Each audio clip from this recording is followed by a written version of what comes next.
Ազգային ժողովի մեծարգո փոխխոսնակ, հարգելի գործընկերներ, սիրելի քաղաքացիներ, այսօր շարունակում ենք քննարկել մարդու իրավունքների պաշտպանի տարեկան զեկույցը եւ ես Տիկին Մանասյանին ուզում եմ շնորհակալություն հայտնել այս ահռելի մեծ աշխատանքի համար, որը կատարել եք։ Եվ իրականում ելույթ ունենալու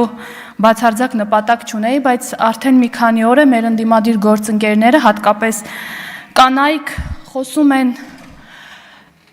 Ոմն Լիլիթ Աղեկյանի մասին, լրագրող հռչակելով վերջինիս, ես ուզում եմ մի քանի հարց հղել մեր գործընկերներին։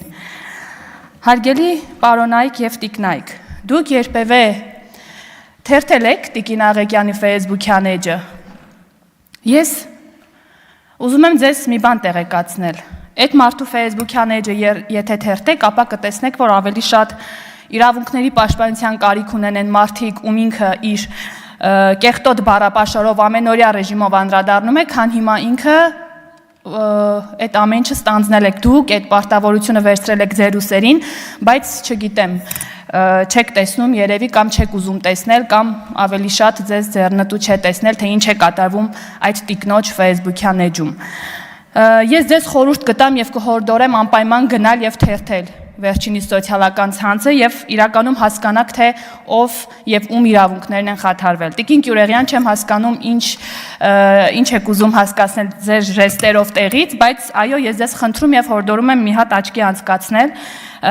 տվյալ կնոջ տիկնոջ Facebook-յան էջը, այստեղ մարդու իրավունքների պաշտպանն էլ տեղեկացրեց, որ վերջինիս հետ զրույց է տեղի ունեցել, հանդիպում է տեղի ունեցել եւ այնինչ արձանագրված է, բնականաբար դրա հետքերով գնալու են եւ արժանանալու է իր գնահատականին, բայց գալ այստեղ եւ ուղակի պաշտպանի դերը ստանձնել մի անձի, ով անգամ անչափահաս երեխաների վիդեոներ եւ տեսանյութեր է տեղադրում իր էջում իր կեղտոտ բառապաշարով, մեղմ ասած տեղին չէ։ Ես սա չեմ հորինում, անձամբ իմ երեխայի տեսանյութն է հրապարակել իր էջում Տիկին Աղեկյանը եւ այստեղ հարց, ում իրավունքներն են խաթարվել եւ ում իրավունքներն է պետք պաշտպանել։ Տիկին Գալստյանը խոսում է այն մասին, որ կին падգամավորները քաղաքացիական պայմանագիր կուսակցության կին падգամավորները որևէ դատապարտող հայտարարությամբ հանդես չեն եկել այդ վերոհիշյալ կնոջ նկատմամբ կատարվածի վերաբերյալ։ Իսկ Տիկին Գալստյանը կամ մյուս կանայք, երբ որ Վահագն Ալեքսանյանի մոր նկատմամբ այդ զազրելի երևույթը տեղի ունեցավ, որևէ մեկը հրապարակային հայտարարությամբ հանդես եկել է, լռում եք Տիկին Կյուրեղյան եւ մյուս տիկնայք։ Երկակի ստանդարտներով եք ապրում, որը իրականում անլրջացնում է ձեր գործունեությունը եւ խոսքը, ինչի համար ես իրականում ցավում եմ։ Կամ խոսում եք կանանց իրավունքներից, բայց գալիս այստեղ վարչապետի տիկնոջը զուգընկեր եք անվանում, չգիտեմ։ Թագուհի Թովմասյանը դալիճում չէ, բայց երեք հպարտորեն հայտարարում էր, որ ունի 3 բնակարան եւ 4-րդը ձեռք է բերել, կամ չգիտեմ, թվերը միգուցե խառնում եմ։ Ես անկեղծ ուրախ եմ Տիկին Թովմասյանի համար, բայց ես կարծում եմ, որ մենակ ինքը չէ, որ բնակարան ունենալու իրավունք ունի։ Ես չունեմ 3-ը 4-ը, ես գնել եմ ընդամենը 1 բնակարան հիպոթեկով Երևանում,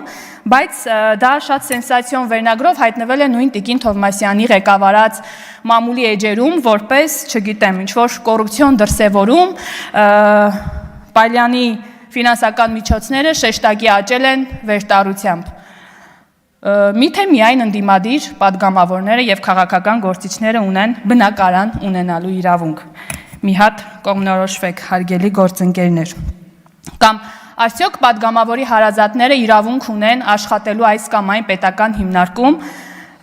մինիմալ աշխատավարձով։ Ունեն թե չունեն։ Եթե ունեն, ապա կխնդրեմ այսուհետ ուշադիր լինեք ձեր ղեկավարած լրատվամիջոցների հրապարակած նյութերին եւ ձեր նշած այդ լավ լրագրողներին հորդորեք այլևս նմանատիպ փոքր բաներից սենսացիաներ չփնտրել։ Ես գիտեմ, որ 7 տարի շարունակ դուք փնտրում եք եւ չեք գտնում այն, ինչ ուզում եք, որպեսզի կարողանաք իրականում ապահովել ձեր դիտումներն ու լսարանը, բայց ցավում եմ ձեզ համար, ես վստահեցնում եմ, որ չեք էլ գտնելու այն, ինչ փորձում եք մեզ վերագրել։ Պարոն Արծվիկ Մինասյանը երեք հայտարարում է, որ պետք չի նախկին ղեկավարների մասին խոսել հրապարակային վատ բառերով, հերիք է դա վնասում է մեր երկրի անունը, պատիվը լուրջ եք ասում, բա դուք լեգիտիմ ընտրված վարչապետի հասցեին 7 տարի շարունակ 24/7 ռեժիմով, որ խոսում եք ամենավատ ու նողկալի բառերով, դա չի վնասում մեր երկրի անվանն ու պատվին։ Չգիտեմ ինչ ասեմ, ասելիքները իրականում շատ են, բայց ես ձեզ խնդրում եմ, կամ ընդհանրապես լռեք,